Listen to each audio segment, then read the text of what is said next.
aspirants, welcome back to another learning video. In our last video lecture, we looked at a few important questions from Delhi University's 2020 M.A English Entrance question paper. We've solved a lot of important questions from JNU's 2019, 2020, DU's 2018, 19, 20 question papers as well. All the links are provided in the description box given below. Now in today's video lecture, I am going to look at a few important questions from JNU's 2020 M.A English Entrance question paper. Alright, so firstly I'm going to look at question number 64 from JNU's 2020 M.A English Entrance question paper. The question says, right now, so if we go back to question number 64, we have two statements here, and based on the two statements, we have four options. Statement 1, it says, colonialism was an identical process in different parts of the world. Statement 2, it says, colonialism everywhere located the original inhabitants and the settlers into complex and traumatic relationships. It then says, in the light of the above statements, choose the most appropriate answer from the options given below. We have four options. A, it says both statement 1 and statement 2 are true. B, it says both statement 1 and statement 2 are false. C, it says statement 1 is true but statement 2 is false. And D, it says statement 1 is false but statement 2 is true. Now we may want to go back in questions like these and read our statements carefully. If we look at statement 1, it says colonialism was an identical process in different parts of the world. Here we may want to think, we may want to analyze if it was really an identical process in different parts of the world, or was it different in different areas. Okay. Statement 2, it says colonialism everywhere located the original inhabitants and the settlers into complex and traumatic relationships. Yes, this statement is most likely correct. It did locate the original inhabitants and the settlers into complex and traumatic relationships. If you've read colonialism properly, you know this is absolutely right. But then we may want to go back and consider statement 1 again. So if we think statement 2 is true, then B and C, option B and C gets completely wiped out. Thus, statement 2 is absolutely true. And then C, option C, statement 1 is true but statement 2 is false. Again, statement 2 is true for us. So wiping out option B and option C. We are now left with option A and option D. Option A says statement 1 is true and D says that statement 1 is false. Now if we go back to statement 1, it says colonialism was an identical process in different parts of the world. I'll give you an example to help you sort of understand how colonialism was not an identical process in different parts of the world. Statement 1 is absolutely wrong.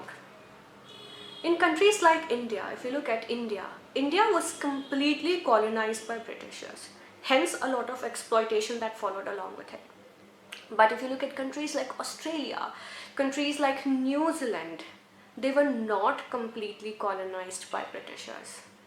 Here, they also went through the process of colonialism, but they were ruled by Britishers under a concept called dominion status.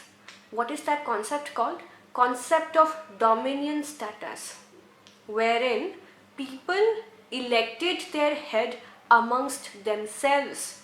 People elected or chose their head amongst themselves under the paramountcy of British Queen. So you have two areas. You have countries like India who were completely, absolutely colonized by Britishers, and then a lot of exploitation that also followed along. But then on the other hand, you have countries like Australia and New Zealand where people elected their head amongst themselves under a concept called dominion status. So colonialism is not an identical process. Or colonialism, if we look at the question again, was not an identical process in different parts of the world. So we go with option D, that is statement 1 is false, since it was not an identical process, it was different in different areas. And if we look at statement number 2, that is colonialism everywhere located the original inhabitants and the settlers into complex and traumatic relationships? Yes, this statement is absolutely true. So we go with option D. We look at next question. Our next question is question number 98 from JNU's 2020 M.A English Entrance question paper. It says, which of the following poems by W.B. Yeats end in a question? A. An Echo of Grass. B. The Second Coming. C. Leda and the Swan.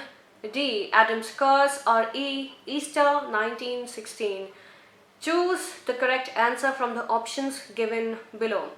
A, C and D only. B, B and D only. C, B, C and E only. D, B and C only. See, again a very, very practical question. Which of the following poems by W.B. Yeats end in a question? If we go back and try recalling this very, very beautiful poem called The Second Coming by W.B. Yeats, he says, turning and turning in the widening gyre, the falcon cannot hear the falconer. Things fall apart, the center cannot hold. Mere anarchy is loosed upon the world. The blood-dimmed tide is loosed, and everywhere the ceremony of innocence is drowned.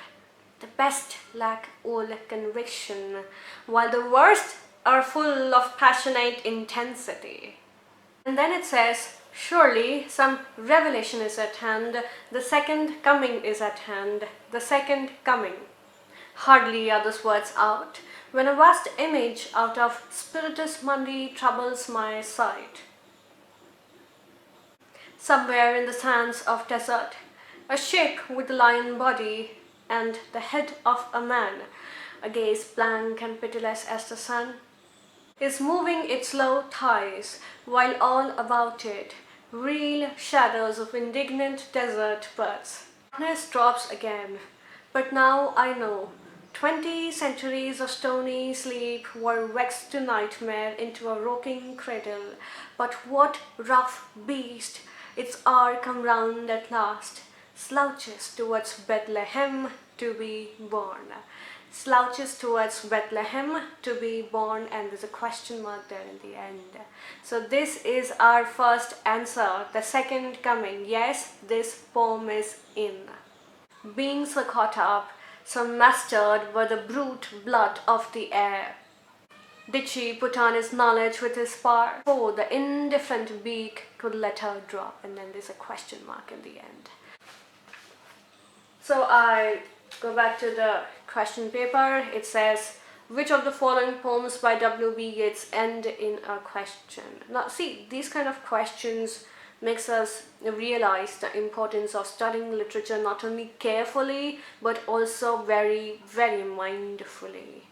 Now the question asks us that which of the following poems by Yeats end in a question.